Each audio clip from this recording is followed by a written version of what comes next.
and retirement programs will rise sharply too, devouring an even greater share of the federal budget. Just some of the things that will happen if these automatic cuts get into place. Joining me now, Congresswoman Sanchez, a member of the House Armed Services Committee and the Joint Economic Committee as well. Congresswoman, let me ask you this. How devastating would these cuts, if they were to be triggered, if the Super Committee does not fail, especially when we take a look at defense? Well, if the Super Committee doesn't put a plan before the Congress, then there are automatic cuts, and 50% of that falls across defense, homeland security, the intelligence agencies of the government.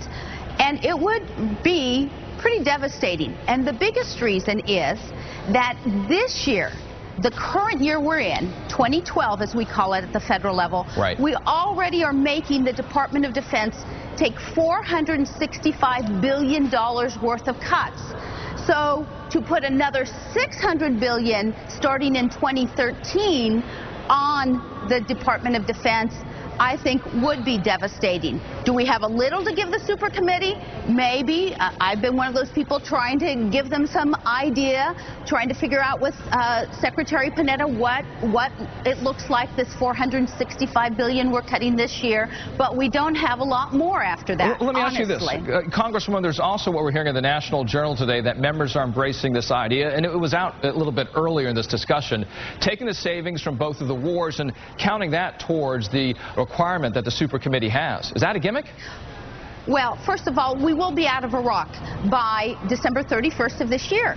But again, we have to find $465 billion in this fiscal year, having started October 1st, going through this next September 30th.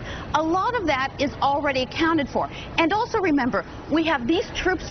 They're going to have a lot of mental issues. They're going to have health problems. Some of that money has to go in that direction. And we have to regroup our troops and try to figure out, what does the new troop look like? How is he equipped and educated for the new wars that we will face? So you can't just say, well, we're going to save this much because we're pulling out of that war and we're just going to put it towards the Super Committee. A lot of that is spoken for this year. You know, also, something you said last month, U.S. News reporting that you predicted, quote, by Christmas, I will be sleeping on a cot in Congress. With so much ahead of you, do you still think you're going to have to break out that cot, Congresswoman? Well, the Super Committee is supposed to have something to us by the 23rd. I'm hearing rumblings of how can we pass a law or do something that would allow them maybe to extend another week. Then we have to have an up and down vote, both in the House and in the Senate, if they should bring something to us. So that's going to take a bit. So December 23rd, hey, I've been here December 22nd, I've been here December 23rd, I've been here December 18th. I'm used to it. Congresswoman Sanchez, who may be there on a cot come Christmas, thank you so much for your time. We'll be right back. Thank you.